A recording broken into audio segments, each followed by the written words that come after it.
Have you ever thought about starting your own podcast? Well, we've got the information for you right here. And Dave's going to tell you about it. Absolutely, guys. We use this awesome application called Anchor FM. If you haven't heard about Anchor, it's the easiest way to make a podcast. Let me explain. First off, it's free. And who doesn't like free? Yeah, free's huge. That's what got us involved with it. Second of all, there's creation tools that allow you to record and edit your podcast right from your phone or your computer. So you don't need all those fancy gadgets. You can have them if you want them, but not absolutely necessary. Anchor will also distribute your podcast for you so it can be heard on Spotify, Apple Podcasts, Stitcher, and many other platforms. Which is great. More people can hear us. Who doesn't want more people to hear us? I mean, I like to be heard. I like to talk. Another great thing is you can make money from your podcast with no minimum listenership. Like 0 people could listen to you and you could still possibly make some money. That's amazing. How does that even happen? It's everything you need right here to make a podcast in one place. It's a one-stop shop and it's all you need. Anchor FM. Yeah, so you guys, if you want to start this podcast, go to anchorfm.com to get started.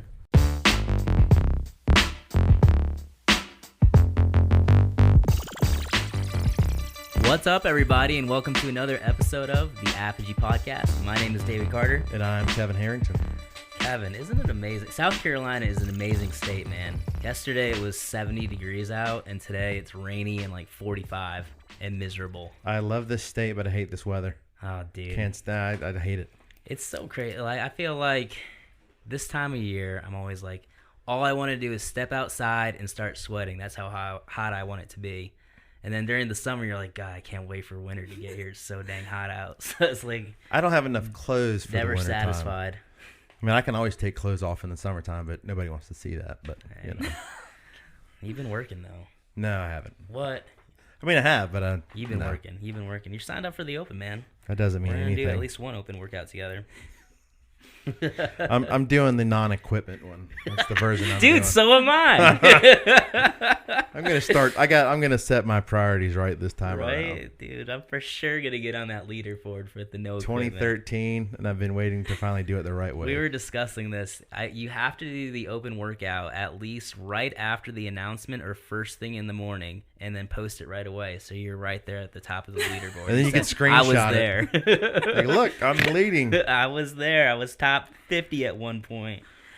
All right, well, let's get into today's episode a little bit. Wait, how have you been? Oh, dude, I'm good, man. I'm good. I'm blessed. Blessed. Okay. I'm blessed, and I'm happy, as our friend Mike McDonald would say. Episode 9. You look happy. Nice haircut, by the way. Thank you. Oh yes. there you Shout out go. to Old Crow Barbershop on Pleasantburg in Greenville. There you go.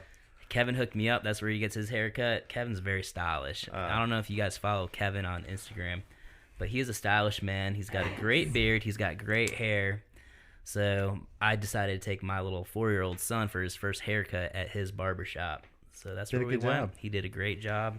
And it was fun, man. For sure. I definitely highly recommend Old Crow Barbershop. Well, they're good guys. Yeah. You want to introduce our today's guest? I'll let you do it. You do it so well. All right. Well, I didn't write too much down for Miss Jen Schult. But Jen Schult has been in the CrossFit space in the upstate for some time now. She's been to a couple different regionals on a team. She works out part-time at CrossFit Crash or Crash Fitness. Mm-hmm. And she also lives in Charlotte. So she's very dedicated to the upstate to keep coming down.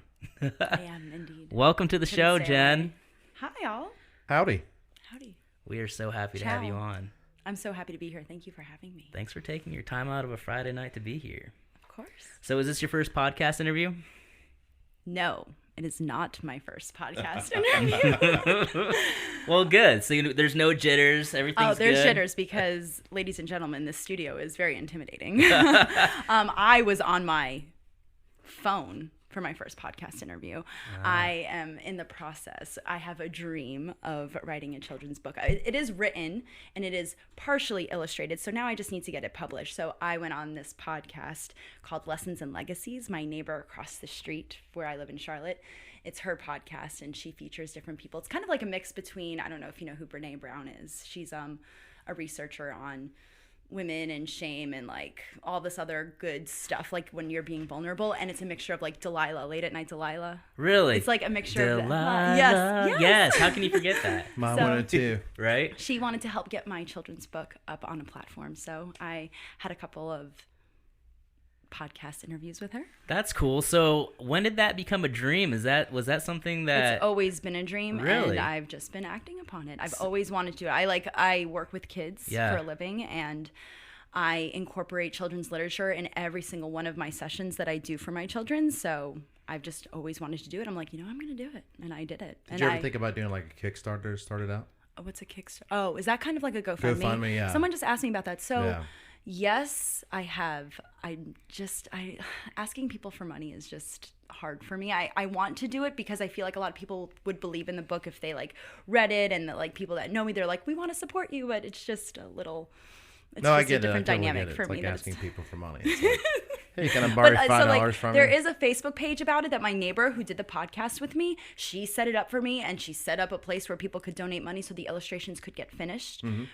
But I have been communicating with her about, can we just like get the word out first before I ask for money, and we record me doing a couple of readings with children on the Facebook page so that is so I mean, have you reached out to a publisher or anybody yet? so many. Like so it's a sad, difficult world to try to get something published, because like, you can't just go to the publishing company like the big ones. You Right. have to find a I say it wrong all the time. It's a literary agent. I always want to say literacy. It's a literary agent, and I've gotten about 20 no's since, when did I finish it? It was like the fall of 2020. So I've gotten like 20 no's. No, this is not what we're looking for. Very abrupt no's, people that don't respond. But it's okay, because the illustrator that I hired to do the book is phenomenal, and I'm just going to keep working for it. So I'm interested. How do you find an illustrator for a children's book? Well, like I mentioned, I read a lot of books for Yeah. what I do for a living, and there's this one illustrator, his name is Charles Fuge, and he has this book called I Know a Rhino, and he has a bunch of other books too. I fell in love with the illustrations of this book, and I said, if I ever write a children's book, this is the guy who I'd want to do the illustrations. Mia was just born, Yeah. and I was gifted this book. So she was born in 2018. I was just given this book. I didn't write the book until 2019. I was like, I'm going to email him. I know like he has like an Instagram page, and his email is on there. I was like, I'm just going to see what he'll do for like the amount of money that I can give him. And he responded, the correspondence via email. He's over in Great Britain. He is just a phenomenal Wow, human. that's and awesome. like to be able to do everything that he did and bring my characters to life. Oh my gosh. It was That's awesome. so good. All right, so can't- what's the book about? Okay, so it's about a manatee named Monty. And he goes around the big ocean blue, and he gossips and he says mean things to all these other sea creatures.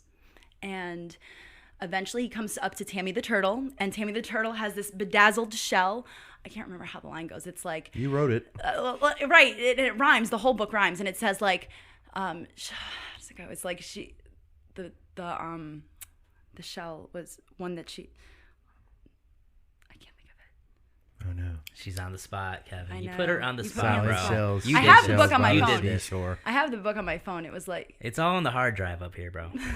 Why would you The have shell, it? okay, I got it. The shell she was wearing was one she designed. It had sparkles and jewels and zigzaggy lines. And Oh, so she wow. and all the turtles are like looking at it, and then Monty makes fun of it. Well, then Tyson the turtle sticks up for Tammy, and Monty then sits on a rock and he reflects.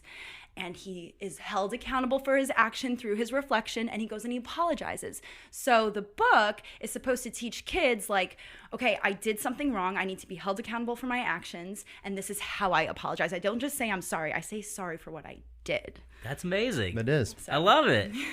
Thank That sounds good. I read a lot of books. My little son Saxon, my youngest one, is obsessed with books. So this will hopefully be on his shelf very soon. Maybe. We'll That's hopefully one awesome, day. man. So I can see his illustrations in my head. Let me get it. I could pull them up No, for no, you no. I right just want now. to see if I can see it. I mean, are they watercolory? Yes, Okay, that's what I figured. they are. That's awesome. So did your obsession with books start as a young child? Do you want to go off on that tangent? Let's go 'Cause, on it. I want to know where are you from? How were you brought up? When did this So- book obsession start? Well, okay, so I am from Valhalla, New York. It's a small hamlet outside of New York City. It's 40 minutes north of New York City. I grew up like having the luxury of going to the city on the train. Growing up, I lived in a very tight-knit family. We are Catholic, we are Italian. It's all about family up there. And growing up, I didn't love reading. I actually couldn't stand reading. I remember, if my parents are going to wind up listening to this podcast, I remember being in 4th grade and having a reading log that I just kept procrastinating. I didn't do it. And I remember like begging them when it was due to like, can you please just sign off on this? Because I promise I'll read the books. I promise. And to this day, I have a very difficult time like comprehending this stuff. Like if I'm trying to put something together or I'm learning a new game, it's very difficult for me to like break it down. I have to like read it over and over again. And so I have a child now, and I want to help her develop the skills to be like very successful with not just reading, but all the other components, decoding and comprehension. And I think also in my profession as a speech pathologist, I'm just a very big believer in like you have to read everything in life. So like that's the reason why I'm like into this book thing. But growing up, no, I didn't like reading at all. I couldn't stand it. I was very active. I always followed the rules. I just Did you guys ever do that Pizza Hut book it thing? No. Do you remember that? No. Did you? Harrison's shaking his head. He did it. You never did that? No. They gave you this little pin. It was like one of those pins you could stick on your shirt, and there's different little sections on the pin, and you could like every time you wore a book, you could put like a little sticker on that pin, and then you bring it to Pizza Hut, and if your pin is filled up for like the month or 2 months or however long it was, you got a free personal-sized pan pizza. I didn't know. You never did Book Book It I know Club. personal pan pizza, Oh my but goodness. I did not well, obviously I didn't like reading. You didn't like exactly. I'm in the same boat with you. If you didn't like reading, did you like messing around? You like playing sports? What did you like to do? Yeah, so growing up, I was into dance. I did ballet, tap, and jazz. I did a lot of individual sports. I always dove every summer from like 10 years old on till I was 18. In the summertime, I was at my local swim and tennis association where they had a swim team and a dive team. I tried swimming. I remember being like 7 or 8 years old and trying to do the 25 meter and like grabbing onto the lap lane, hyperventilating, trying to go some more, hyperventilating. And then because I was like dainty and like because I was a ballerina, they're like, you should try diving. And so every summer I would dive at this local pool. And then I would also run track at high school. So I was just always doing something. I was always very, very busy. And it wasn't until I was a junior in high school where I got very serious with diving, where I would wake up at 5:00 a.m. to get to the pool by 6 a.m., dive for an hour before, your high school classes. Sure, yeah. And so I guess that's where, like, now I'm a CrossFit coach early in the morning, like super, super early. And everyone's like, how do you do it? I'm like, I guess I've just been doing this forever, because then I went to college for it. And yeah. Let me ask you this question, because I swam up through high school. What is the biggest difference between a swimmer in your eyes and a diver? The biggest difference between a swimmer and a swimmer does 4 strokes. They compete in freestyle, backstroke, breaststroke, butterfly. Diving, you have to look pretty going off of a diving board. You have to do flips and spins, and you have 5 different categories that you have to be able to perform and get scored on. So you're not like, it's the fastest time in the lap lane, like when you're a swimmer, it's how fast you could go. When you're diving, it's like, what's the highest score you can get out of 10? It's crazy, yeah, because swimming is objective, right? The fastest time wins. Diving is completely subjective. That's a really good way to put it. I just remember at the end of because I swam competitively, and I remember every Friday we used to hit the diving pool. That was our fun time. So, we didn't have big diving boards, but I thought you were going to say something like getting over the fear of height. So I competitively did 1 meter springboard and 3 meter springboard. There was the platform, and I think you have to be conditioned from a young age to be able to dive that height. Like, I would go on training trips in college when I was at Clemson, and we would do training trips. We would dive like 3 times a day, and we would go to Coral Springs or like Boca Raton, Florida, where it was warm during the winter time, and like there would be these ginormous facilities with huge platform diving boards, and I can only do lineups off of them, and lineups is just like you go to the end, you lean over, and you dive. I couldn't do anything else just because I wasn't conditioned. I was always because when we used to swim at Clemson. We used to have a meet against Clemson. Where did you swim? I used to swim for we used to have a swim team in Anderson. It was called ASC, Anderson Swim Club. Okay, because it was at Shepherd, and then we used to have Shepherd Swim Center, and then we had what was it, Southside? It was I can't think of the name of that one, but it was Shepherd and Hudgens Swim Center was the other one. And when you were in high school? No, this was before I was in middle school. Okay. So we used to swim against Cat C18. Yes. So that was their swim team. And I was always amazed at the pool because we swam in the collegiate pool. That's the only one they had. And it's a metal tub, whereas we always swam in a concrete tub, and we thought we were the stuff, man. And then, but you would look down and you'd see the platforms. Yeah. And it was just, I was like, man, they don't look that high when you're standing there, and then you get to the top and you're like, this is very high. We had a 1 meter springboard in our diving. We had 2 small ones off to each side and then a 1 meter one.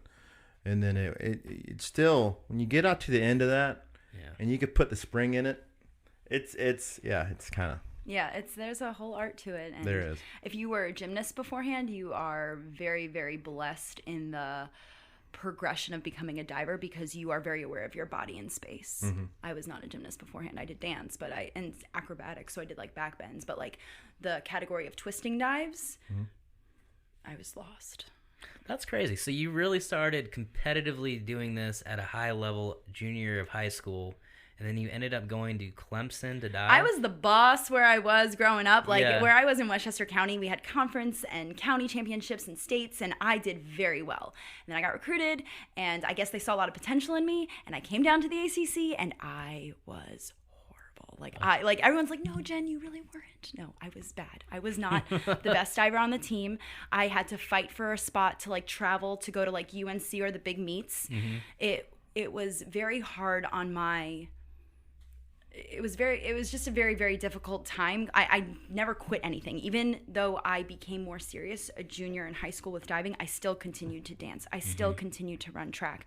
And I lived in fear of quitting something. And I was like, no, I have a partial scholarship here. I want to make my parents proud. I'm going to finish my 4 years, but I was not happy. I had the best diving coach. Her name is Leslie Hasselback, she's married now and I can't remember her last name, but anyway, she's a phenomenal human and her positivity just radiated, but I was just always in a down place because I was not good compared to these other ACC divers. Wow.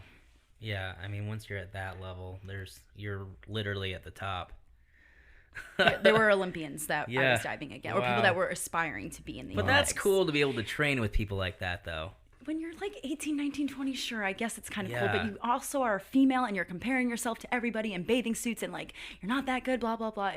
I tried to make it where it would be something flip that switch to make it positive, but I was just never really in a positive boat with diving. I wanted to be, and I had really good friendships. Yeah, I was the swimmers that I was friends with, I still are very close with to this day, and so. So I was gonna ask you that, when you're on a team a sports team like football or basketball in college, those guys become your brothers, right? Were the girls on the diving team like your sisters, or were you guys so competitive against each other to get that spot where once you're outside of the pool?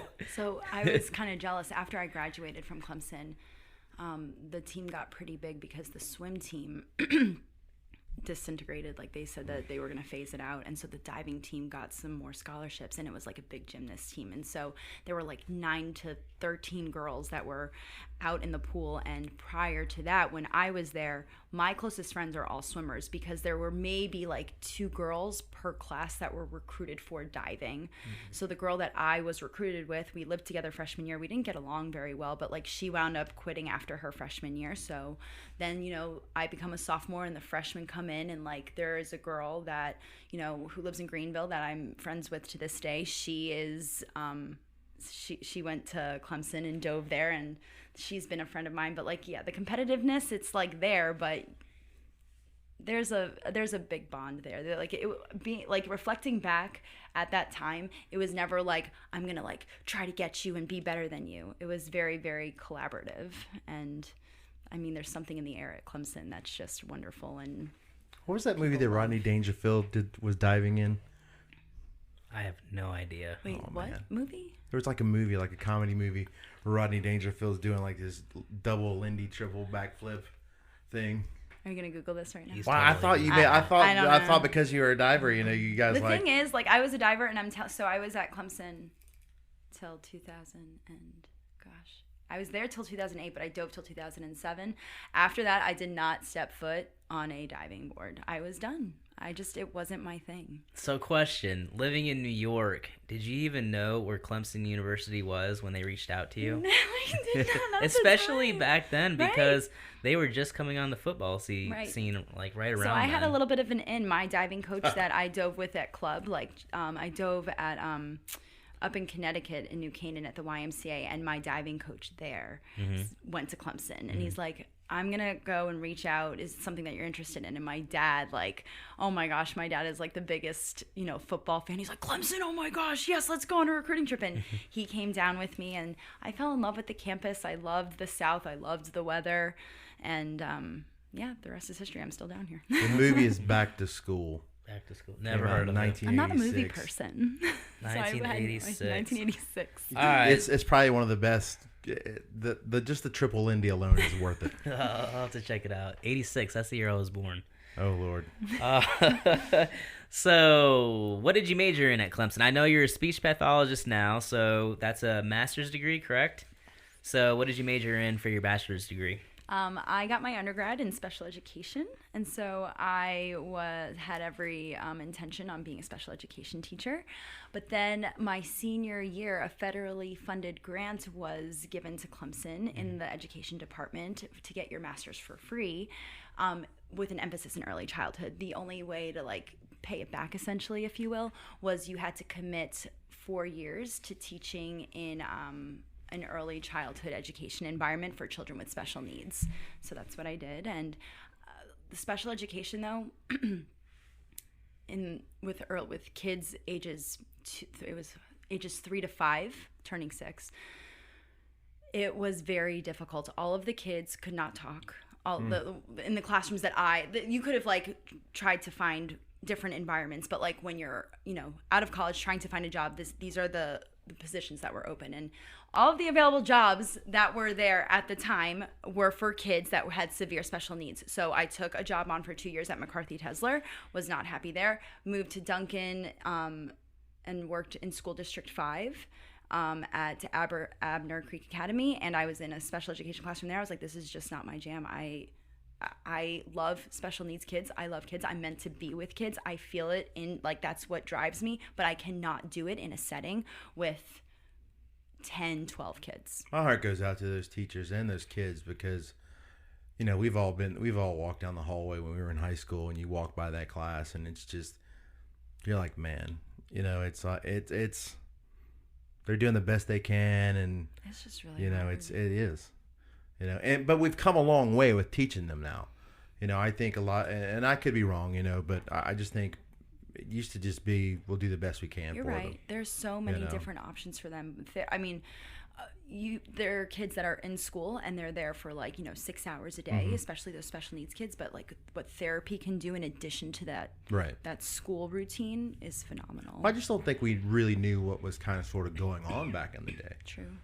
We have the spectrum now, and so we can put kids on there and more or less kind of sort of funnel them into where they need to be. Yeah. So how long were you teaching for? I taught for 4 years, and after, gosh, I don't think about my history. Thank you, David. Yeah, no problem. So I taught for 4 years. After teaching for 2 years, I switched schools, and during that time, I was like, I'm gonna do something where that makes me feel good because I'm not happy here. So I started working for Starbucks part-time.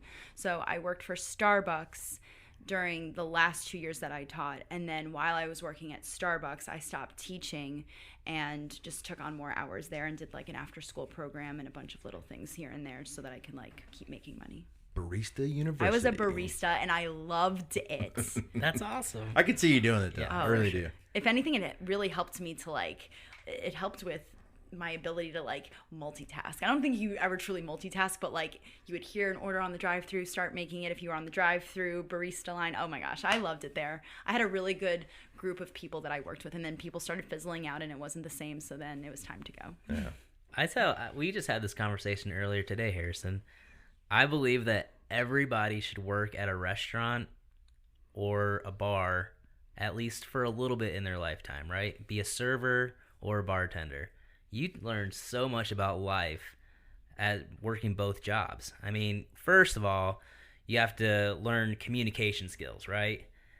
Under pressure. and the customer's always correct. So you can't blow up at them in the middle of the dining room, right? Also, you got to be really fast with money, right? Like, all right, my tip's this much, That is 15%, such a good point. 20%. Like, you learn so much about money, and you cash out, and you're going through it really fast. And then just communicating with people of all different types of people. I mean, anybody that comes into that bar. I mean, I was a bartender. Anybody that came in, like, you just got to be able to communicate and have a conversation with them, right? Because most people that are sitting at that bar want to have a conversation with you at least after 2 drinks. So, like, Of course. I think everybody should. I mean, just lots of Retail, like lots food of service, life skills. I 100% agree with you. And You're working for every dollar too, right? Yes. It's not like you're getting some wage or something. You're literally working for every dollar. $2.13 plus tips. Yep. So you appreciate every single dollar a whole lot more. I bust tables from the time I was 14. I started my first job, and I left the restaurant industry when I was 37. Yep. Wow. So at what point, where did you go for speech pathology for your master's? USC. USC. Oh boy. It was a distance education program, and I did it part-time. I completed that in 4 years. I was required to go to campus like 1 time a semester, but yeah, I finished it through there, and since then I've been a speech pathologist, and That's I love awesome. that. I love the one-on-one and like the closer family connection. Yeah. My little sister, she's a speech pathologist. She loves it. What does she? Does she work with kids? Or does she work with the adults? Don't ask me that. She's been all over. I mean, she was in California for the longest time, and then she moved to Indiana, and that's where she lives now. And I cannot remember if she's currently working with kids. She is working with kids. She is, because I was just texting her, and she was telling me about a kid that she's working with. Yep. What exactly does it mean to be a speech pathologist? Like, I know what a pathologist is in medical terms. I really don't think having me on this podcast was a good idea, because I could go off on tangents Just- of all these different subjects. I'm going to restrict you on this one. Just give me the broad overarching. Well, I think this is actually a good thing to talk about, because I think a lot of parents don't understand what speech pathology can do for their kids. Oh. So, Well, then there you go. There you go. Okay, so, well, my niche is children. Like, I want to work with kids and help them speak. Speaking, though, can fall into the realm of like, okay, is your child talking in words? Is your child talking in sentences? Is your child talking correctly? Like, can they say their R's? Can they say their SH sound? Can they say the ch sound at the word level, at the phrase level, at the sentence level?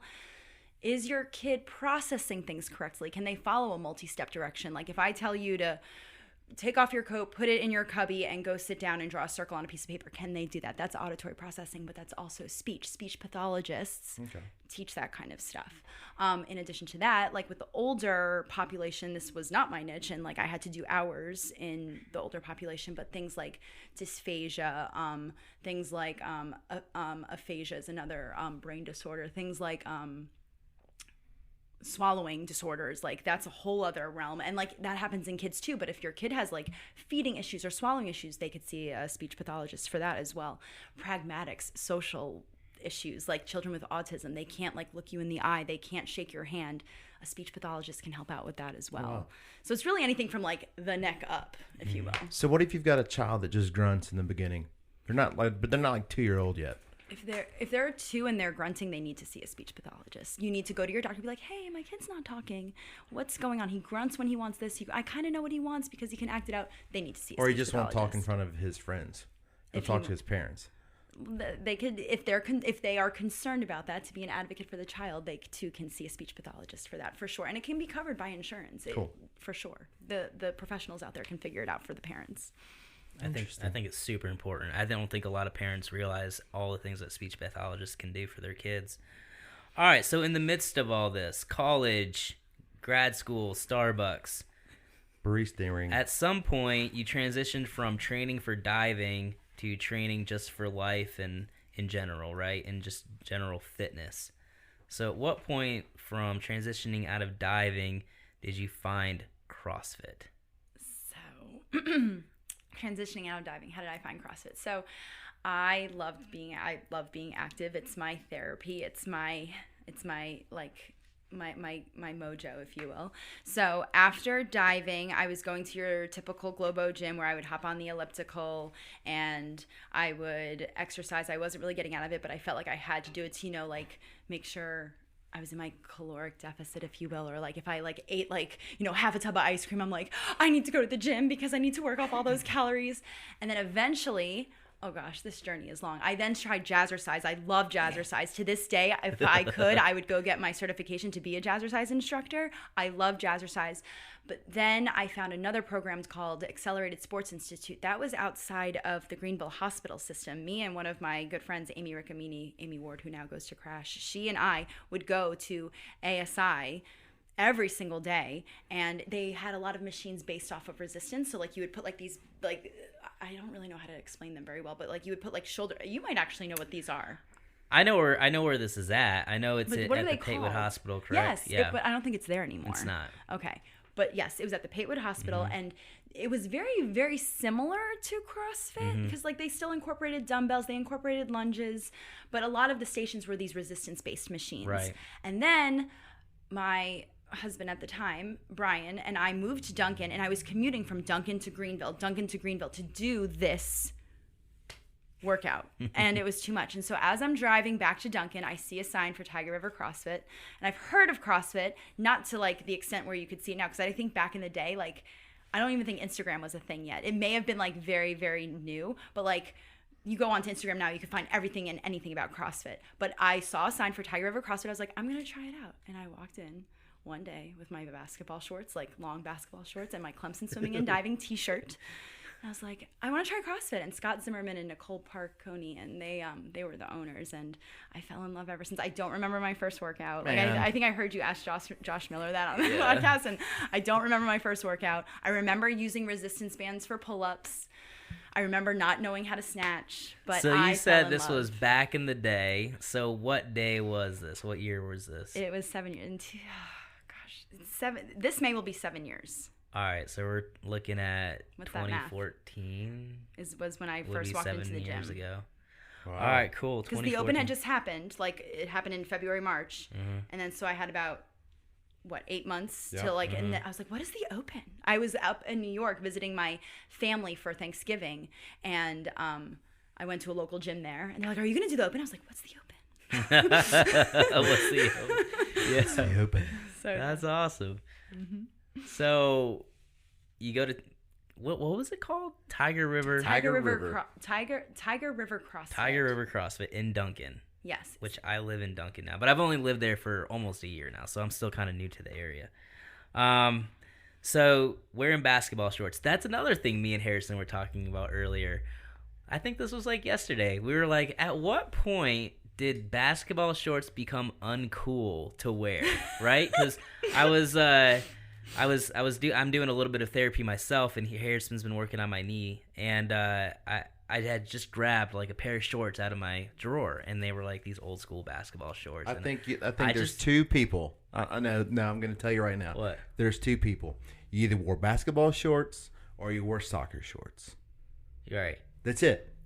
And then the board shorts came in pretty quickly, or board This is shorts. for gentlemen, because for girls it was Sophie shorts. There was a time that we wore Sophie. I don't even know what that is. They're just like cotton, and they're not tight I do know fitting, those. Yeah. And those were big.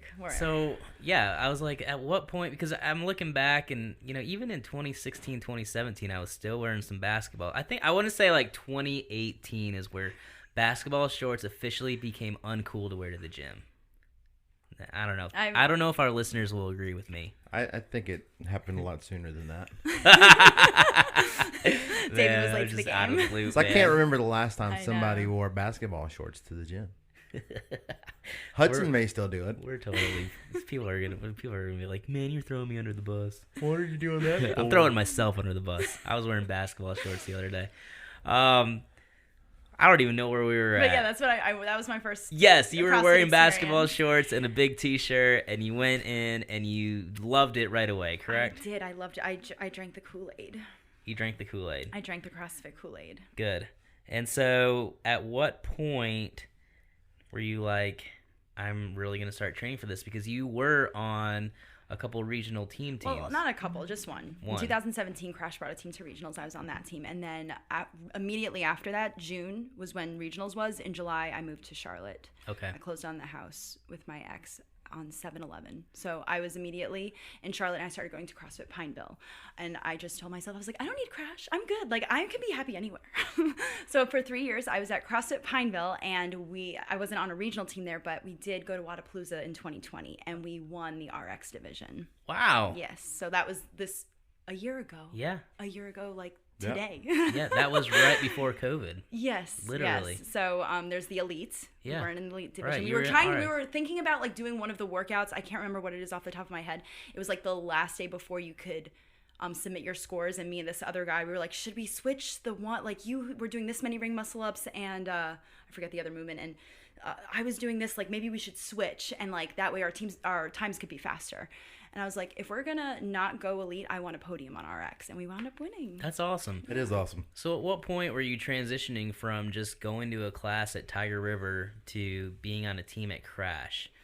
Oh, that's a really good question. So I was at Tiger River from 2014 to I was at Tiger River the same time that I was at Crash. So I eventually started coaching, and Tiger River like helped build me up through all of this. And then I became a speech pathologist, and I was working at Pediatrics Unlimited in Spartanburg, and a girl there noticed that like I was wearing nanos, and she's like, hey, now Crash has gone through a couple of transitions. Mm-hmm. Crash, before Crash was Black Sheep, and before Black Sheep it was EDC, and I think she was there when it was Black Sheep, and she's like, you should come to my gym and try it out.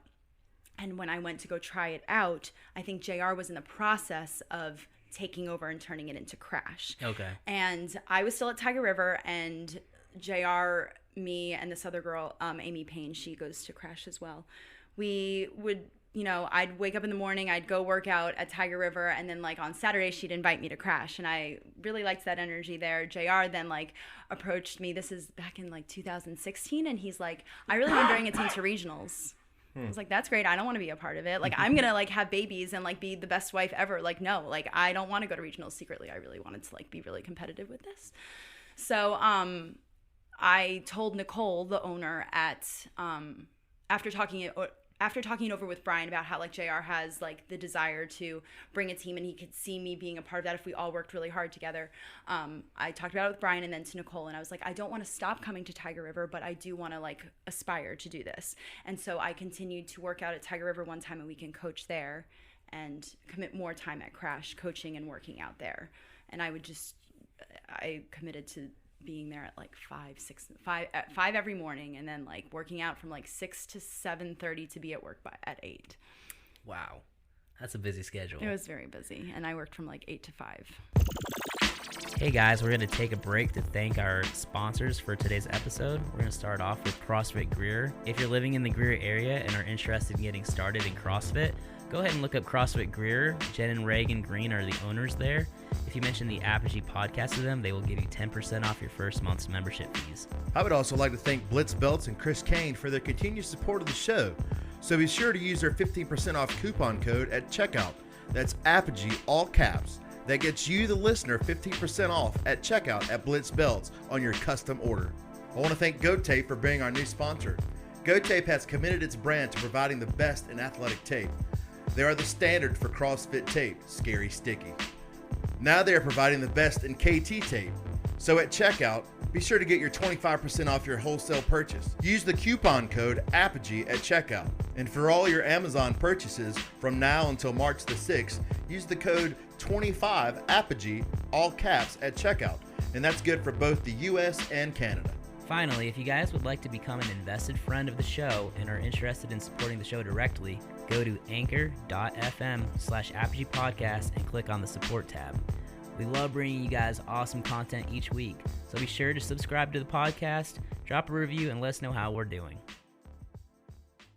So I did some Insta stalking before you came on. Oh, okay. And I was scrolling through. I was like, I literally went from the very beginning because I don't know you very well. You don't know me at all. Yeah, I don't know you at all. Maybe you know me more. And so I was like, well, you can learn a lot from Instagram. So one thing I noticed is your obsession with handstands. And this handstand obsession started before all the CrossFit pictures. Oh, So were you preparing to walk into CrossFit and you were like, I'm going to conquer the handstand thing before I walk in? You figured me out. No, so you're right. So like that's another like component of my life that you hit on that I just like haven't reflected on. I used to do like when Instagram was getting big, like these yoga challenges, and I would stand on my head and try to contort my body into all these different ways and like, you know, put the video on my phone and then like do the position and then like go back to the video and like freeze it and then post it on Instagram. But like I was doing that the same time I was doing ASI. Gotcha. And I think like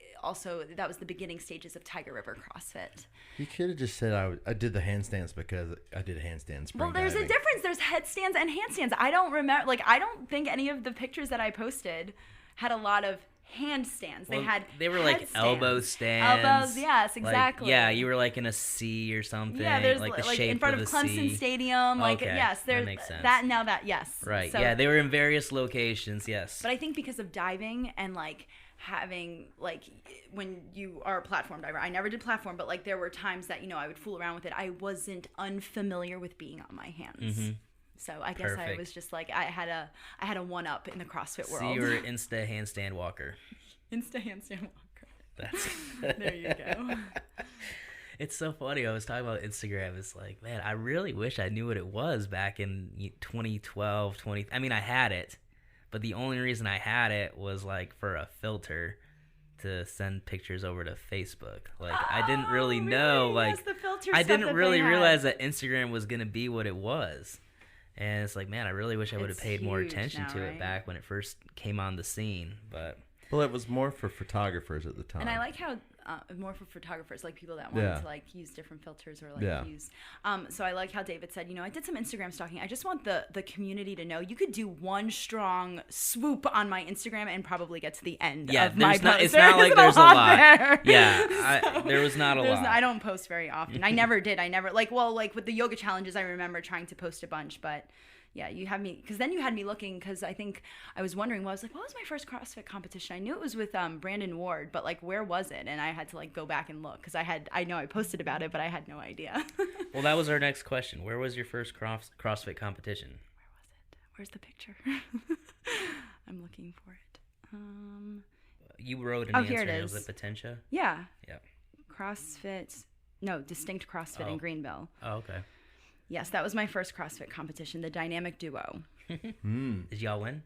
I put here, what did I say? Competed in my first CrossFit competition.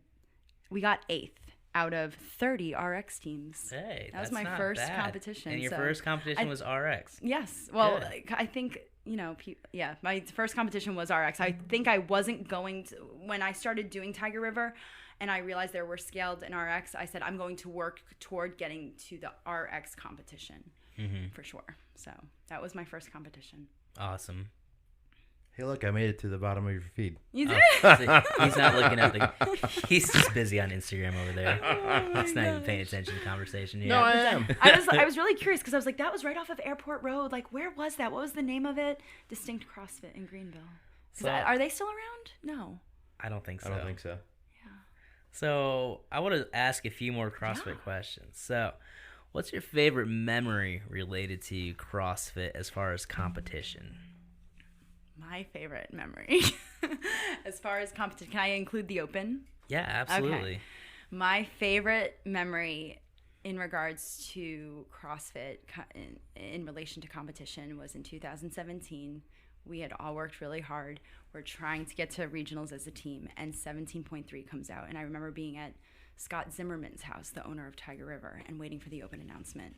And it's snatching. It's chest to bars and snatching. And I am a horrendous, like my mobility it's gotten better, but like back in 2017 I was like, oh my gosh, like the weights were progressing. I should have been more prepared for this and like been able to like tell you what the workout was, but like the weights went up for girls. I think it was like 65, 95, 135, 155, 175, 185, and I can't remember the rep scheme. I've never snatched 155 in my life. The Open was in February, March. Back in the beginning of February, me and another girl, Emily Brady, we went to Krypton for a Cure, like Ben Smith's competition that he does, and for charity. And I remember she had to do a 1 rep max clean and jerk. I had to do 1 rep max snatch. I like muscle snatched 140. Like I could not, it was the ugliest power snatch ever. And then the open comes up and I'm freaking out. I'm like, oh my gosh, like I need to be able to go up this ladder. And I snatched 155 3 times and it was the most beautiful feeling. It felt weightless. It floated. I think because it floated. Yep. I think because of all my adrenaline and knowing like I had to get to that point. I had to get to the 155 bar, like because that pressure was on and I was able to like transition the energy to like, let's do this. We're going to do it. And like that positive talk, it was the most remarkable feeling and I will never forget it. That's my great. favorite That's awesome. memory at Crash 1.0. It was the best. And you're not the biggest person in the world either. I mean, back in 2017, I weighed 153 on a good day. I was How like, do you know that? How do I know that? Yeah. How do I know what? They in 2017, what did you say? I weighed personally. Oh. Like I weighed like 150 to 155. Gotcha. Okay. All right. Yeah. So I weighed 150, and so like On then, that specific day. On this specific I day. just- well, I was training. 153.2. Oh no! Like on a good day, like I was. Yeah. Taking you so literally. So I was like between 150 and 155 was my weight, and then I got pregnant, had Mia. I jumped up to like 175, and then like now currently I'm 145. Okay. So, yeah. All right. I Cool. remember when you got pregnant with me. I remember. Yes, we Yeah. had like a little conversation. I conversation. was like, don't tell anybody, but Yeah. I'm pregnant. I was like, what? It's not out yet because I just want to Yeah. make sure everything's okay. So what do you wish you had known about CrossFit first that would have helped you more with it? When you were first starting out. Yeah. What do I wish that I had known more about CrossFit, like back when, like Like when you I don't first think I started understand it. When I first started it, what Like, do I wish I had? If you knew going, what is the one thing you wish you knew going into CrossFit when you first started? That would have helped you in your training. Yeah. I don't really know how to answer that, only because like I know what I have to do in order to be really good, and I just don't have like back in the day, like back in 2014, I wish I knew like it was all about like being strong and working on your engine, because like those were like the weakest things for me. And like if I was just more focused on that, I think I could have been like a lot more competitive. If I were to rephrase that question that you asked me, like I wish I did this at a younger age. Mm-hmm. I wish that I could have like been in my 20s and I started this when I was like 28, 29. Right. So I think that's the biggest thing. Like I have a lot of people on my team and a lot of people that I coach with and a lot of people that I am surrounded by that are so knowledgeable in the sport that if I wanted to like really progress and be really good, I feel like I could, but I'm a mother primarily, and like that is what I care about. I'm at Crash and I love being in that environment, and JR is so educated in the world of CrossFit. He always knows like the stats of everything, all of the workouts. I could be like, what was 16.4? And he'll like know what it is. Like Right. I know what I have to, or I know what needs to happen. It's just a matter of committing to it. It's a lot of work. It's so much work. All right. So you're a mother and you are a coach I'm a as mother and a well. So coach. who is Jen the coach? Tell us about your theory and methodology around coaching in the gym. Like, what can people expect if you're coaching a class? Oh, when people come and see me, they know that it's going to be loud because I'm very, very animated. I'm very, very bubbly. I'm very like, let's have the best day ever. And so like that's when they come in. JR has some expectations out of the coaches of what he wants, but those expectations are braided in the like hyperactivity that I give to the class. Mm-hmm. And so that's like who Jen is as the coach. Like I'm developing my coach's eye. Like if somebody wants me to look at their bar muscle ups or ring muscle ups, it's hard for me to like see what's going on and to like give that really, really specific direction. But overall as a class, like I can help you strategize for this workout. I can help you figure out what's going to be the most efficient way. We need a scaling option. You need a little bit harder scale than you can't handstand walk, but you're sick and tired of doing handstand holds against the wall. Like, well, we can do seal walks, bear crawls. We can like practice walking to the wall. Like I've gotten better at doing that. So I think that's who I am as a coach. My methodology, my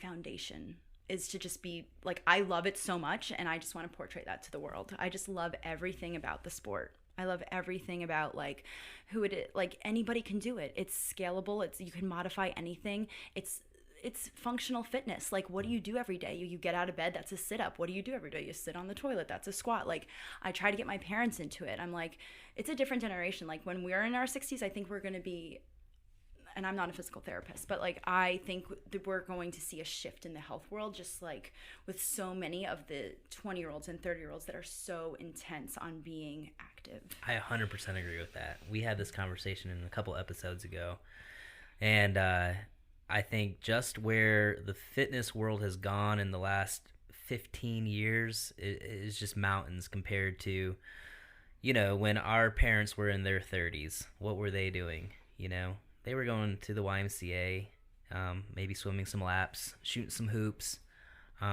doing some bench press curls, whatever, you know, the bro gym stuff. A lot of them weren't doing what we're doing currently. And I think, like you just said, I think developing these skills and really honing in on exercise and nutrition, as I think our generation is doing, at least maybe not the masses, but there definitely is a shift. I think it's going to translate to I'd also what think health that is like. maybe with so many people doing CrossFit now, do you not see maybe that there could be more people hurt? No, I don't. Like I different don't. joints. I mean, I'm No. playing devil's advocate for 1 second. I don't think so. I think when it Weird. comes to I'm not trying to dog it. I'm just asking a generalized question. I agree. I just think, what you're like, saying. also just in general, like, when you're CrossFit in general, like, Yeah. all of the movements, like, I was coming in from the grocery store and I had like 15 bags. I'm like, those are farmer's carries. Yeah. Mia's pacifier, I remember, fell one time. She doesn't have a pacifier anymore. She's almost 3, but like, that's nothing bad. Like, if your 3-year-old does have a pacifier, I remember her pacifier falling one time under her crib and I went down to go get it. I'm like, this is a burpee. Like, it's so functional. And I think it's just important to, like, you don't have to squat 500 pounds, but I think it's important to move your body and to do it in a fun, functional way. And that's the thing. And the majority of the people doing CrossFit aren't doing that, right? Like, when you think of CrossFit, you think of everything you see on Instagram, but the majority of the people in that gym are doing a scaled workout. And the majority of the gyms that are still open are open because they have quality coaches. Yes. And quality coaches is what makes the person and makes the athlete and prevents injury, right? That's what I always tell people. I mean, you can go play golf and throw your back out or throw a shoulder out because you have terrible form. I see way more golf injuries than I ever do CrossFit injuries. I've had one major CrossFit injury in all my years of practicing so far since 2013 that's come from CrossFit. The rest, you know, we have like aches and pains that we work on every single day, and, you know, we help people in here with that, with recovery. But as far as like major issues, like where the surgery was required, one time. And I think I attribute that a lot to good coaching. I think a lot of coaches, from what I've seen, at least in the upstate, know when to call people out and say, hey, I think you need to scale this movement until you can move this movement appropriately. Once people are able to move in a movement appropriately, like, they have the strength for that, right? And they have the mechanics for that. Like, nobody jumps on the bar and can just do a butterfly pull-up. They have to learn how to do a strict pull-up first. I get that question all the time, like, people are just flailing around on a bar. I'm like, no, they're not. And those people that are flailing around on a bar can do twice as many pull-ups as you can strict, you know? Because it just takes a lot of body control. So what I'm trying to say is I think that CrossFit, fundamentally, for anybody who's trying to get fit, is a safe route. And yes, anytime you move or get out of bed, you're prone to injury. You could reach back in the back seat of your car and be tearing a rotator cuff, which I've had several of those, and those are because of people who are inactive, right? So I think dealing with minor orthopedic issues, if somebody's active, is way better. I'd much rather deal with a 60-year-old with a total hip replacement than a 60-year-old with type 2 diabetes and have tons of issues that they're taking a myriad of medications for, which who knows will be covered by the time we're in our 60s. That's a really good point. So, Sure. Sorry, I touched a nerve there. no, I think Jeez. I just think I think it's a good topic because I always get asked that question. CrossFit, oh, that's terrible. But I really don't think it's terrible. What's terrible is somebody not trying to put themselves out there and make themselves more physically fit. And with any time you do that, there's going to be risk. There's risk in everything you do in life. I don't care if it's sports, business, parenting. There's always risk. So if you play it safe all the time, you're never going to further yourself. So that's my soapbox for today's episode. Jeez. That's really good. Let's move on to a little bit of your personal life. So, like I said, I looked at your Instagram a couple days ago, and one question I like to ask people about is social media. Because social media is like this new platform in the last 15, 20 years that has really taken over our lives. So many people find social media overwhelming and complicated. What is your opinion of social media, and how is it impacting life in general? I can't speak for the business owner. I can't speak for the, Jane Doe down the street. But for me, what social media has done for me is constantly enforce comparisons. And I think that it's phenomenal for somebody like you. You own your own business and you want to get your name and your brand out there. Heck yes. Like, get on social media, put it in people's faces. Right. Like, look at what I have to offer.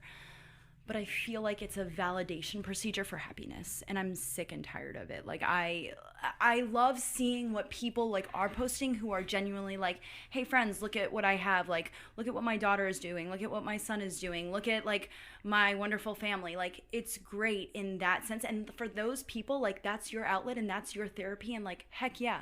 But for me personally, like, it has been a battle of comparisons and me being like, oh, she's able to do this, or she has this type of love, or her kid's doing this, my kid's not doing that yet. And what I have done with social media is like, I'll post here and there. Like, I post to the story, like that goes away in 24 hours. I post about Mia a lot. And like, just the other day I was like, I post about Mia a lot, and I have so many friends that have been trying to get pregnant and like that have had all these difficulties. I'm like, am I rubbing in their faces that like, look at me and my wonderful daughter? Like, and that's like a fault of my own. Like, I'm constantly caring about what other people think, and I'm on the road to try to decrease that.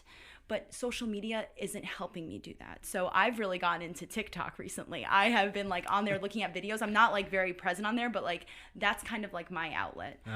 However, I think it is a great tool for like, golly, like I have family up in New York and I have cousins that have kids and I don't get to see them, like, especially now with COVID, like, and I get to see them grow and I love seeing what they're doing. It's just that sometimes I get down the wormhole of comparisons and I have to realize like when that's happening, and I have to just exit, and I have to have an exit strategy, and TikTok has been it, or Pinterest. I think it's keeping up with the Joneses. I think that's the new 20th century version of it. It's like you said, just like you're like, oh my God, they're driving this car, or they're going to this vacation spot, or they're, like you said, it's like, oh my God, they're doing this, or they're doing that. Well, I've got to up my game and be better. And so it just, when you can't, or when you don't have the time, or you just become smaller in your mind. And because you're constantly comparing yourself to something that you don't know what they're doing. They may just be doing that for show to make themselves feel better. It's like they've already exposed so many of them. Say, hey, well, they're out here renting a plane and doing a photo shoot in a plane like they're going somewhere. There's like the one where the lady's got like a toilet seat, but she's really close up on it, and it looks like it's a side of a window. It's like a side of a window, and then she pulls back, and it's a toilet seat, and it's just her by a window, and it's when I was doing radio and TV broadcasting, they always told you this. It's like it's the theater of the mind. You can make anybody believe anything when you're on radio or when you're on TV. Just because you say, oh, let's have a shot of vodka. Okay, let's do it. It's white. It's clear. Clear, yeah. It doesn't mean I'm really doing it.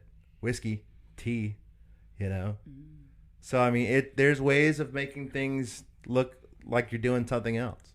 But it's always going to be the theater of the mind, in my opinion. Agreed. I think it's a great way to provide education, like with everything. I think it's a good outlet. But it should have its limits. And the thing is, it's the person. Like, I don't shame anybody for doing it. Like, good for you. Like, that's. But for me, like, that's the downward spiral that I tend to see myself in, and it's me being vulnerable and like admitting that. Like I'll see like somebody that I compete against deadlifting 325 pounds. I'm like, oh gosh, I have to up my Yeah, game. but you didn't see them drop that weight 75 other times. They only post the highlights, and it's supposed to be a highlight reel. Yeah. Like we want positivity and whatnot. It's just, I think it's a thinking pattern that I need to brush up on. Well, no, I don't think it's just you. I think that's a real thing. I mean, if you watch the show Social Dilemma on Netflix, I mean, I think that's very eye-opening to what social media is. And it's Is Social Dilemma the one where like they pretend like there's like I saw parts of it, I think, and then or I could have watched something different where there's like a generated person that's acting like your brain and like, oh, they see you stopping here. Let's make sure we add another ad this way. That's what it is. Okay, Yep. I haven't finished it. It's very eye-opening. I mean, it's a lot of things that I think specifically our generation has thought for a long time, because our generation were the founders of social media, right? Like, I started college in 2005, and that's when Facebook first came out. So it's like I was one of the original Facebook people where you had to have a college email, and not all colleges even, like, I remember there were people, some of my friends, their college didn't have Facebook yet because their college wasn't integrated into the email system yet. So I mean, that's how long I've had Facebook. And Did you have your Hotmail account? I did have Hotmail. I had That a was Hotmail MySpace. account. MySpace was a big MySpace. thing. Yeah, MySpace was too much work. I never got in that.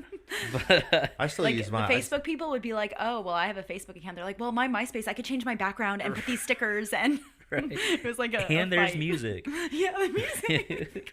It's so funny if Do you still use your email from college? No, I actually tried logging in not too long ago, and it's not there anymore. One of mine I can still use from college. I can still log on to Facebook, though, using my original college email address, even though it's not a real email address anymore. Yeah. Interesting, right? But it's funny. What you need to do one of these days is go on Google and type in 2005 Facebook, basically what it looked like, interface, or whatever it's called. And you'll see what the original Facebook looked like and how much it's changed since 2005. But see, I remember. I'll go back even further. Yeah. I remember being in the computer labs at Clemson in like 1999 and 2000, and because not everybody had a computer in their room, and so Clemson had the computer labs, and everybody would always go there at a certain time of night and get online. Yeah. You know, and that's what they would do, and it's like you said. Now it is so different. Man, I So- remember the first time I heard of Google. I was a freshman in high school. I will never forget this. I was in social studies, or global. It was called global studies, and we were in the library because that's where all the computers were. We didn't have laptops like all the kids do now. We just had the library, and that's where all the desktops were. And I remember we all had to go dial up internet. We all got on the internet, and my teacher was like, all right, pull up your browser. I want you to type in www.google.com. And that was the very first time I ever heard of Google. It changed my life. We were typing in Yahoo. It was before Google. It's I remember so the first time funny. I got on too. It was the 54 baud bit modem. Tell me a little bit about 10 with Jen. Oh, 10 widgets. So we just got back from Wadapalooza and COVID hit. And I was like, I can't go to the gym. What am I going to do? I was like, okay, I'm going to take it upon myself to provide some sort of, because I'm just a big believer in moving your body daily.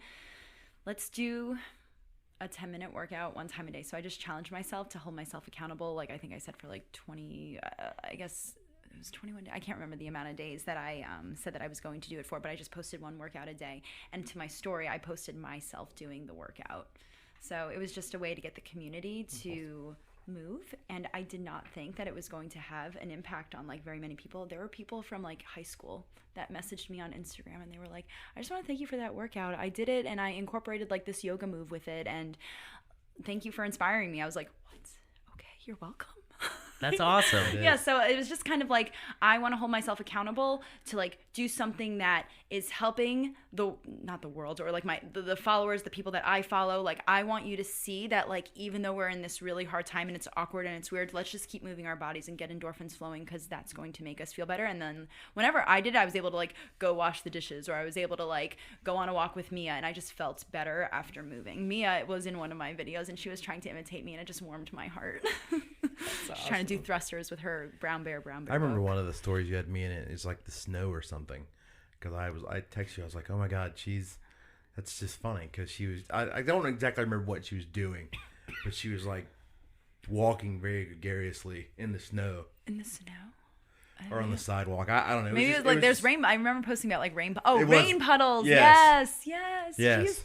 She is a light. She is my sister. My sister is very, very stubborn, and she's very opinionated, and I want Mia to have those qualities, because I just walk the straight and narrow, follow directions. Like Mia is like strong-willed. I'm like, you know what? You continue to be strong-willed, and we're gonna like make sure we cultivate this.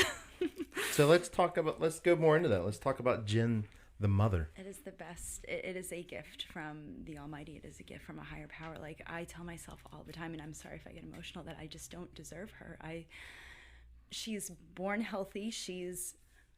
She makes me want to be the best version of myself. I don't want to be someone to her that like lies over life. I want to be raw, honest, and true. And because I've been granted this beautiful gift of a human that's developing beautifully, she just helped create me to be somebody that I didn't think that could like burn the midnight oil. Like I will be there for her whenever she needs to be. She's taught me to be honest, even though she's 2 years old.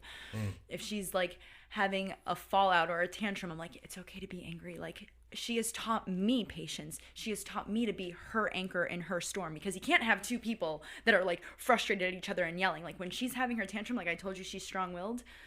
Like she is like, she'll sometimes have tantrums for like 15 minutes, because the other day she had a tantrum because I peeled her banana. She's always, Brian and I talked about this. I was like, do you peel her banana? He's like, I peel it for her all the time. I was like, she cried because I peeled her banana. I always peel it for her too. She cried for 15 minutes. And I was like, it's okay to be angry. I get mad when somebody hurts. So like, I'm trying to think of excuses, or I'm trying to think of things. Sometimes I like let it be silent. Like she's just teaching me to be her anchor in her storm, and how to verbalize things to help her understand things. And it is the best role. And I can't I can articulate it in a bunch of different ways, but like I can't articulate it enough how passionate and how wonderful and the person that I am becoming because of her. Now, you mentioned earlier Brian. Yes, that's my ex. Okay. So how is the co-parenting going between you and your husband and Mia? He's not my husband anymore. Well, I mean, your ex. Okay. My ex-husband. So, it's going very well. Brian and I have a very good co-parenting relationship. We both live in Charlotte. He lives on one side of the city. He lives about 15 minutes away from the house that I live in. And like I'm able to be in Spartanburg this weekend because she's with my ex, and he is a very responsible, level-headed, wonderful man. He has all of his ducks in a row. He's very low risk. He's very routine oriented. He is a phenomenal father. He's a great guy. And like there are just things that I want to do in life and things that I want to accomplish. And I want Mia to see me doing that. And at the same time, Brian respects the things that I want to do. I respect the things that he want to do. And we just co-parents like it's like a business relationship. Like we have the neutral ground of her daycare. Like she'll stay with me like on Tuesday, Wednesday, Thursday. And then like Friday, the weekends that he has her, he'll pick her up after I dropped her off. He has her for the weekend. It's a very healthy co-parenting relationship, if you will. Like I can't really figure out a better way to describe it. It's just, it works for the dynamic of our relationship. Yeah, I think when it comes to families, no family looks the same, right? There's so many different dynamics in families and family makeup. Some kids are brought up by their grandparents. Some kids are brought up by two parents. Some parents are brought up by parents of the same sex. You know, there's just so many different parenting styles out there. So when you were first going through this divorce, was that something that you were worried about, this new parenting dynamic? Because I know there's a lot of people who are probably listening to this who have been through the same situation. And I was more worried about what other people thought. I really was. The whole parenting dynamic, like I was so stuck in the way that I was feeling the things that I wanted out of life that I was like, if I have to do this on my own, I'll do it, even though I knew that wasn't going to be it because I knew that Brian would take on a lot of the responsibility. But like, I was worried about what other people would think when they heard, oh, Brian and Jen aren't together anymore. What's that effect going to be like on Mia? Like, is she going to be okay? Like a lot of the family dynamics that you're talking about, same sex, I mean, people get divorced, sure, but like I just grew up in a very conservative Catholic Italian family where everybody's together, so I was worried. I was more worried about like how that would look. And so I had to tell myself to just take it day by day, find your routine and flourish that way. And we've been doing this for almost 2 years now, where she has this daycare that we really, or no, it's been a little over a year. It hasn't been almost 2 years. It's been a little over a year where we found a daycare that we really like. There was one daycare when she was first born that I was very unhappy with. But now that we found one that we like, you have to, I think the biggest thing with all of this is communication. Like I learned, even though I'm a speech pathologist, how difficult it is to have uncomfortable conversations. And I was more worried about what other people thought than I knew that I would just figure it out because Mia is my star. She's my light. I was like, I'll figure it out for her. It was more about like, what are my parents going to think? What are my cousins going to think? What are the people that I coach going to think when they find out I'm divorced? Like, it was more of that issue that I was having. So, yeah. It's very interesting. Going back to stalking your Instagram. So your last post was a post about that, right? Yes. Was that very liberating for you? Oh my gosh. I felt like a massive weight was lifted off my shoulders, and I will kind of go off on a tangent about this. So I was at the CrossFit competition. I always get the Crescendo and Crucible mixed up. I was at the Crucible, and a guy that used to go to Tiger River with me came up to me. He was like, oh my gosh, I haven't seen you in so long. How are you? What's going on? He's like, how's Brian? I was like, we're divorced. And he teared up, because he remembers Brian and I like just being together, like we would do things with this couple that this guy was asking me about. And this was back in October, the competition was. I was like, I know that social media isn't the excuse for everything, but there are so many people that I don't talk to on the daily that if I see, I feel like I owe them something. And again, it's like caring about what other people think. But at the same time, I was like, I need to do this for me. Like, I need to do this not for that guy that teared up over like hearing about me and Brian. Like, I want to do this so that I can like be free from this like secret or like that, because I don't post about my life. And it was this massive weight that was lifted off my shoulders. There were some people that had some negative things to say, but there were way more positive comments, way more positive people that like reached out and said some really uplifting things that I was not expecting. I was like, I'm doing this for me. And then like all of a sudden this overflow of love was given to me. I thought it was one of the most gracious posts I've ever read. Literally, because it incorporated every aspect of your family. And it talked up every aspect of that family in the best light ever. Like, you didn't dog your ex, right? You said, Brian's a wonderful dad, and he's always going to be a very special person to me, or like a huge part of my life. You talk about your new boyfriend and how, he is fitting into your life and Mia's life at the same time. And you talk about me. Like, it was just a very, very gracious and endearing post. And me not even knowing you, I was like, this is an incredible person. Like, to put what you were feeling into words like that. And it was not one of those posts where like, oh, look at me, I'm so sad, or look at me, I'm fighting through this. It wasn't a look at me post. It was very, very well thought out. Thank you. I was very impressed. It was very hard to do, but it was liberating for sure. It felt better. I have a question. So with co-parenting, do you guys find it hard to handle technology as far as like, Brian lets her play with this phone, Mama lets her watch this show. Like, So Brian and I have a very similar outlook on technology, and we don't want her in front of a device a lot of the time. However, I don't knock people for using devices. Like, you have to get things done, and your child is going to be the safest, like, in front of a device.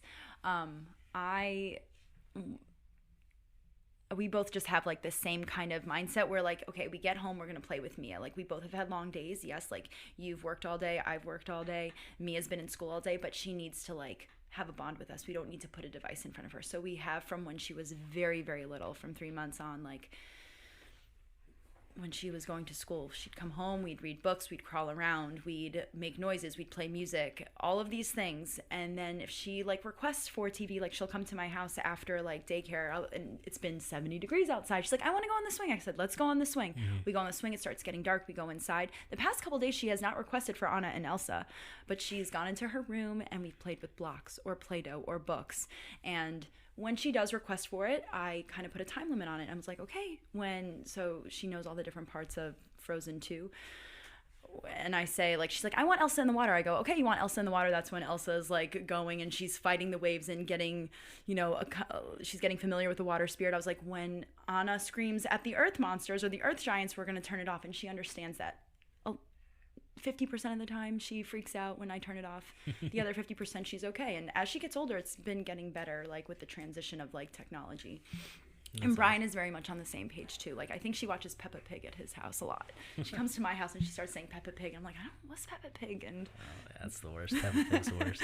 And then my parents introduced her to Coco Melon. Oh, that I think is the worst. I don't think I've seen that. Oh, don't. I won't. I'm not even gonna mention the words. Because now that she does, like, it was like about 6 months ago, and now we don't really talk about it very much, and I just don't want Coco Melon back. So my oldest son, is obsessed with. Well, I shouldn't say obsessed. He likes to watch YouTube and, shows on YouTube. Not Peppa Pig anymore. He's grown out of that phase. But he got in trouble the other day at school.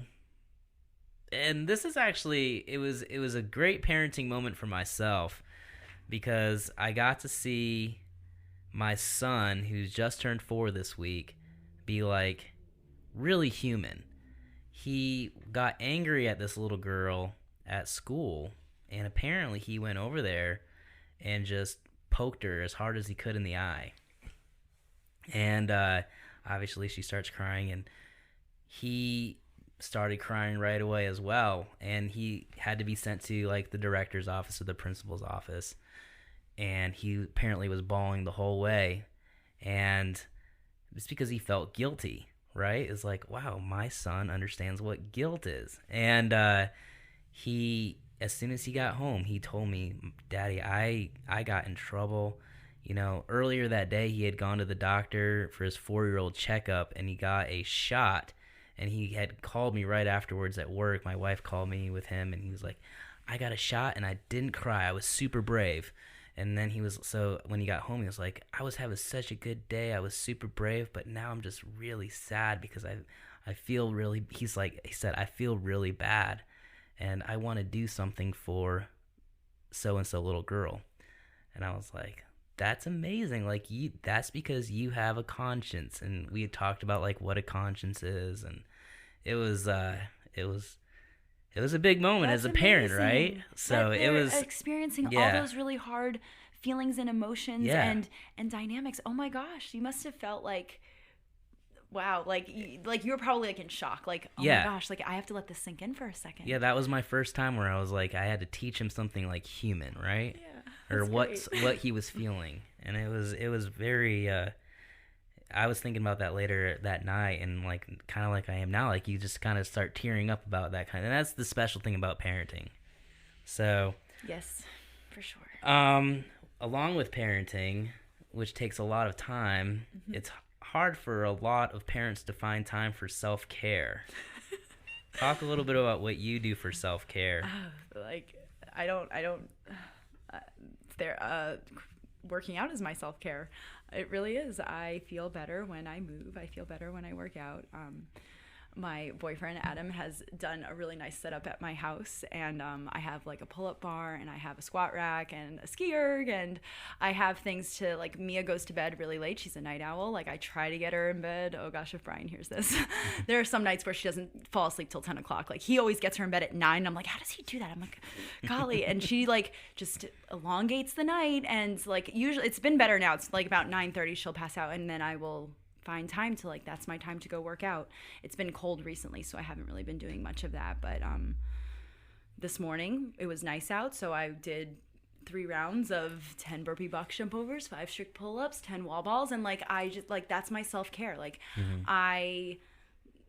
I've never really been into like pedicures, manicures, makeup, hair. Like that is, if you can do that, heck yes, I need to hire you and you need to come see me and fix me up. But like that, like my self-care is fitness and moving. And like I love coaching. I love coaching at Crash. I just love that environment. I just thrive there. So that's my therapy per week, and that's my self-care, and I cannot hide that. I cannot shade it. I cannot like pretend like it doesn't mean anything to me. It's what makes me feel like a better person. That's awesome. What would you say your greatest success in life is up to this point? Doesn't have to be related to CrossFit. Being a mom, for sure. Like That's a definitely great the best success. Like it's like I said, I just don't feel like I deserve it. I just like, it's the most rewarding thing. Like even through the frustrations, I just can find gratefulness so easily in being a mom. So with that being said, what would you say your greatest failure in life I mean, at this point is? I would say my marriage. I hate saying that because like I just feel bad. Like I was married for 8 years and that didn't work out. However, like that's what like I think everyone expects me to say. However, I really think my biggest failure in life has been not being true and honest to myself. I always, when growing up, like for my parents, I always wanted to please my parents. I didn't want to rock the boat. I did not want to rock it. I just wanted to follow directions. And same thing with Brian. I wanted to be the best wife, and anything that I wanted or desired. Like, what lights you up? Like your kids, and you have a business, you have your photography, like that stuff lights you up. Whenever I had like a niche, like the children's book, that is a new development. Like it is always something that was in the back of my mind. But whenever I had a business idea or something that I wanted to do, Brian, I love him in a different way, but he's just low risk. He doesn't want to be on that journey. And there are things that he wanted to do that I didn't want to be on the journey with him. And I think because of me just being like, it's okay, like do it for God, do it for your husband, like your needs don't matter. I think that just took a toll on me, and I'm at the point now where it's like, no, now I'm going to start doing things for me, and I'm going to be honest and true to myself, because for so long I wasn't. What was the switch that made you decide to do that? That made me want to... I mean, what was the switch to say, hey, I'm tired of doing this? Because, okay, that's a really good question. 2017, we went to regionals, and like CrossFit was such a big part of my life, and I lied to Brian. I was like, I don't need to like be at Crash. I don't need CrossFit. And I tried to like go to a different gym and be a coach there. And I tried so hard to like do the next step in your marriage. What do? You get married, you get pregnant, and have kids. Like, as much as Mia is my saving grace and she makes me better, like, I don't know if I was like, if I really wanted kids at that point. I was like, it's what I'm supposed to do though. It's what my parents want. It's what Brian wants. Okay, that's what I'm going to do. And it's just like, I want to continue doing CrossFit. I want to continue coaching. I want to be at the place where that makes me happy. And so did you meet Brian at the CrossFit gym? Or no, Brian and I met at Clemson. Okay. We met my graduation night at Tigertown Tavern. TD. Nice. Yeah. So you didn't meet him. I guess Brian doesn't do CrossFit in other words. So he didn't, but now he does. He does Okay. it now, and he moves his body. But like the whole time that I was training, he did not do CrossFit. Okay. He does it now in Charlotte. Yes. Was that tension in your relationship if you were super into fitness and he wasn't? So I don't know if tension is the right word to use, only because Brian and I, for as long as we were together, we just always did everything separately. Like that was my thing, and like tailgating was his thing. And maybe tension is actually a good word. Like once we moved to Charlotte, like I just wanted to keep working out, and maybe I don't know if that's like really like the right way to go about it, but like I always worked out and he seemed to be fine with it. And I think maybe it would have been nice to like maybe communicate more, being like, hey, I want you in the gym with me. Hey, I think we should work out more together. But like, he just never, it was never his thing. It's never something that he wanted to do. And so he had his things that he did. I did the things that I did. He was also a coach at Broome High School. He was a high school girls varsity basketball coach and a boys varsity soccer coach. And he really enjoyed that. And I think we just started going off on our different paths and doing different things. And I think that just kind of, there are other components to the reason why the marriage didn't last, but that was one of the biggest ones. It's so cliche. You hear it all the time. We grew apart. It happens. It definitely happens. I don't think anybody faults anybody for that. It's just, that's just the way that relationships go sometimes. And like I said, no family looks the same. And I feel like your family dynamic is working for you, and that's the most important thing. It's working for you, and it's working for your daughter. So that's important. That's the most important thing. All right, let's talk about something fun. Yeah. What do you like to do as far outside of fitness? Like, what's your hobby? I like to bake. She did bring us some cookies. I do like to bake. I like to bake things that like I'm good at baking. So like I've kind of mastered those cookies, but I kind of messed them up a little bit. I haven't made them in a while, and they were only supposed to be in the oven for 9 minutes, and I kept them in there for 10 to 11, and they're not as like gooey as they could be. But I really like to bake. I make a really good New York style cheesecake. My Greenville girlfriends. So you're not baking like healthy foods? No. Okay, all right. No. Yeah, when you bake, you got to go all out. Yeah, like, no. Yeah. Like, yeah. I don't know if you were like taking protein powder and making like waffles and muffins. Like my New York style cheesecake is very bad. It's got sugar and cream cheese, like full fat cream cheese and graham crackers, and it's just wonderful. And heavy cream. Graham crackers for But like that's another thing, like in the fitness world, like I think I've got, like when I was first starting to fitness, I don't know if this is a question or like whatever, but you know, with nutrition, the majority of the time eat very healthy. Like I don't even know if clean is the word, because I just am mindful about making sure I get healthy fats and healthy protein and healthy carbs. But then like I want to be able to eat my New York style cheesecake. Of course, you got to live a little bit. Yes. All right, ready for some rapid fire questions? Rapid fire. I am pulling up some rapid fire questions. So I've heard a couple of episodes with some of the people, so like I don't know the most recent. I heard Josh Miller's, but I can't remember what they are, and I did not prepare myself for rapid fire. That's fine. I might even just shoot some up from the hip today. There you go. I think we Why should. not? You want to just shoot from the hip? Yeah. Let's go. All right. So if you had to be a piece of equipment in the gym, what equipment would that be? You asked somebody that one time. I was like, what would my answer be? And I never came up with it. I would be the rings. Because you could see everything from the gym, right? You could see everything around you. And when you, like, only a certain number of people can get on you and, like, be mastered by, like, can master the rings. It's a very specific skill. You do them very well. You do them very well. Thank you. So being a baker, as far as eating sweets, are you cake or pie? Oh, that's a good question. Cake. Yeah. Are you chocolate or Starburst? Oh, that's another good question. My goodness. Chocolate. All right, so you're rolling in the car with your girls, and the girl's like, man, I really want some coffee. And you're like, in the back of your mind, like, you're thinking Starbucks. If she rolls into Dunkin' Donuts, what are you going to say? No, we didn't know. So I love Starbucks. I love being a barista, right? But now that I have to pay Starbucks prices, I am like, I always got my drinks for free. Sure. So you know what my coffee drink is? You're going to be like, wait, what? It's black gas station coffee. Like, ask anybody at Cash. QT has great coffee, oh my gosh. though. Like, Adam will come in and he'll bring me my QT, like, cup of coffee, and I, like, light up. Like, it's just, I want black coffee. I don't want anything else. That's what I'm all about, black coffee. I'm all about Waffle House coffee now. Oh, that's really good, too. I leave the gym, I go to Waffle House, have 3 eggs, 3 pieces of bacon, toast, and coffee. But then if I do go to Starbucks, it's a flat white, always.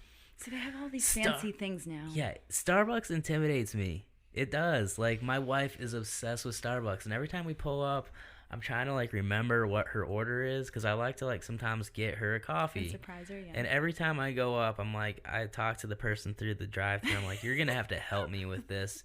I know it's this and this, and they're like, okay, yeah, and it's the... Because I just get so flustered at Starbucks. It's caramel macchiato. Dude, I don't even know, man. I just... I loved making caramel macchiatos, but now it's like, so I haven't worked at Starbucks for 8 years. No. No. Now they have everything. 6 years. It's been 8. No, it's been 8 years since I've worked at Starbucks. And they have the cold brew everyone's obsessed with now, Yeah. and that's like a new way to make coffee. That's what she and, likes, cold brews. Yeah, and you could flavor it up, and there's just so many. There's It's a fancy. clover. There's a clover in only some Starbucks, and I don't know what that means. I haven't been on top of it, and I don't go there. I just don't like. I'll sometimes go there, and I'll get like a short Americano. Last Starbucks tangent and then next question. I was watching Reels on Instagram, and there was this video of this lady saying, basically, you want to know a way to save money? You go to Starbucks and spend $5 every day for 365 days a week, and it was like, I don't know, like $1,800 a year or something like that on Starbucks coffee. Yeah, but the problem with that is if you really, like that. I got to do the math again. I if think you they get said enjoyment out of that, don't knock people for doing that. Yes, you're right. That's their outlet. You can't knock You know. people for wanting their caramel macchiato. All An right, extra so shot. what music Oh, are you still listening $1,800 in your car now? Like when you I'm- go get in your car, what's playing? Podcast. The Apogee podcast, right? I listened to Josh Miller recently, yes. Perfect. But I also, I have an hour and 20-minute drive to Crash on Mondays. So I listen to Brene Brown's Unlocking Us. She is a researcher on individuals that have gone through it's perfect for me, for being divorced. It's a lot of vulnerability, a lot of shame. And she interviews all of these big time celebrities about things that are going on in their life. And so I listen to that. Music wise, I'm not very so Brene Brown always has somebody that's famous, and she tells okay, if you could have a playlist, what's your 5 songs?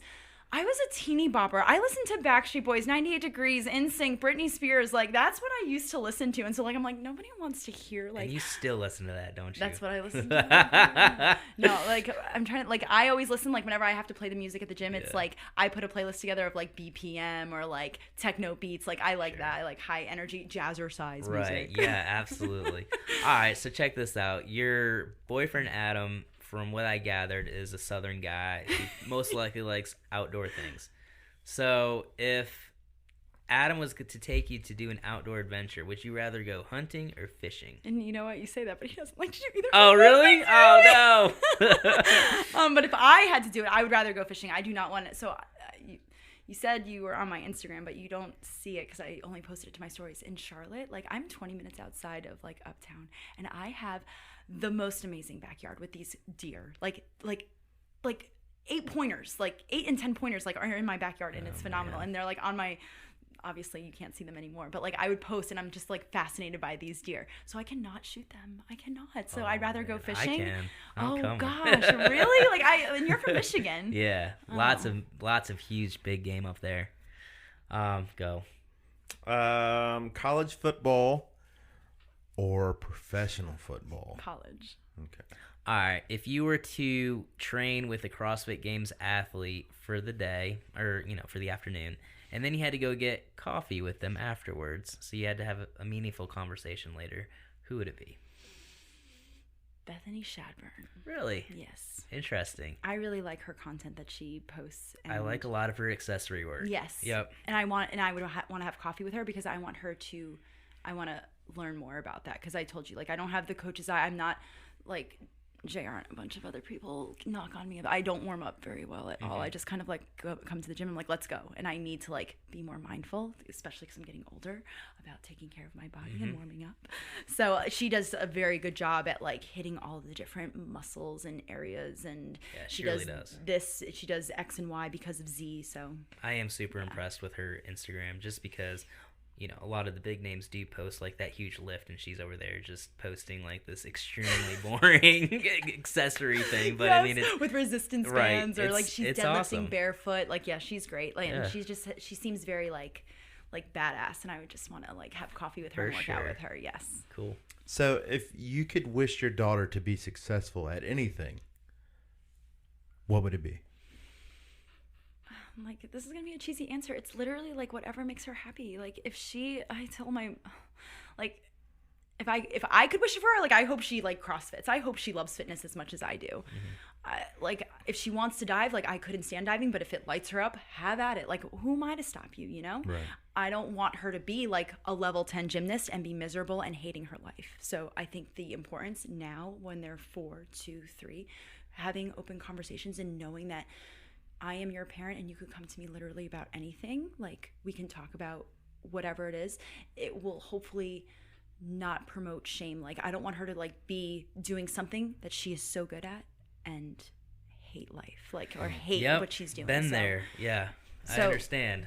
That's kind of like, so to wish, like, I was talking about this with my parents. I'm like, if she wants to open up her own yoga studio and have like, I don't have tattoos because like I want tattoos, like, because I want something that's like meaningful enough for me to get something tattooed on my body. But if she wants to have like 800 tattoos and open up her own yoga studio, not shave her armpits, like, fine. It brings her joy, fine. Like, I just have to get over like the fact that it's not something that I would do. Right. And I will help her open up her yoga studio. I will be her secretary. I will figure it out. I was lied to. I was told they wouldn't be permanent, but anyway. So where can they find you on social media? I'm not really active on social media. But You can find me in Barnes & Noble, Monty the Manatee. No.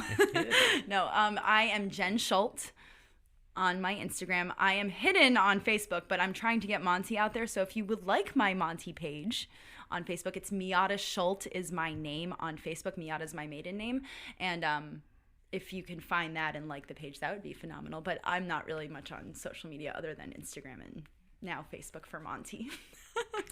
I think that is so cool that you're writing that children's book. I need to like, I need someone to believe in it as much as I believe in it, because I have a bigger vision for it, and I think it's great because, well, and I'm biased, but you know, I also read a lot of children's books, and I'll be like reading one to my kids that I'm doing speech therapy with. I'm like thinking to myself, this book is awful. Monty is so much better. I think that all the time. Well, I think you look at it the right way. It's like you have me as your child, but Monty's your child too. Well, Monty also, like, because this guy illustrated these pages for me, mm-hmm. I want to fight for it. Like, I don't want some like rinky dink like or like someone, like one of my neighbor was like, you could get like a high schooler who will do it for free. I'm like, he brought this image to life and I can't see it any other way. Yep. So it is my baby. I want to work for it. And because I had somebody who was so awesome throughout the whole process work for me, I want to like fight for him too in his work. That's but awesome. I'm also like, I'm nobody in the publishing world. So you're going to get there. That's awesome. I really hope everybody that listens to this finds a lot of joy in this episode. It was very uplifting. I hope everybody likes your Monty page. Thank you. And I really appreciated getting to know you. I appreciate you having me on here and reaching out. It was an honor. Yeah, so thank absolutely. you. I've always thought you were a great person. Oh, thank you. You fly under the radar. You really do. Are you gonna do the Open this year? Yes, I am. Are you gonna, if you qualify for fittest, are you gonna do it? I don't think so. I am going. I don't know what Fittest is like because I've been in Charlotte for the past 3 years, and like I think that's when Fittest started, was about when I moved. Right. I don't think I'm going to. I'm going to focus on, like, right now I'm not in the shape that I think I could be in to like do really well in the Open in my age group, because I'm in the 35 to 39 age group. So I'm there's also the Affiliate Cup, and I don't know what's in store for that from Crash. Like, my energy is going to be transferred to somewhere else besides Fittest of the Upstate. It's not like a goal of mine, just because I don't know what it's about. Like I think everybody's like loves it, but I'm like, I don't really know much about it. And that's perfect. And I'm not an individual athlete. Like, that's another thing. Like, I'm so driven by working out with other people. Like, right. I'm so not individual. Like, to do Fittest of the Upstate and like to be by myself and competing, I don't know. I feel like I would have something to prove, and I don't want to feel that way. No, that's completely understandable. I think that's great. But we're looking forward to see where you end up on the Open board, on the leaderboard, and we'll be cheering for you when you go team, and we'll be at Crash. Well, you'll be there tomorrow for the event. I'll see you tomorrow. And then we'll be at Crescendo. So I'll be there too. It'll be fun. Yeah. So we'll see you there. Hey, I'll see you there. Thanks for having me. Well, y'all heard it here. Apogee Podcast.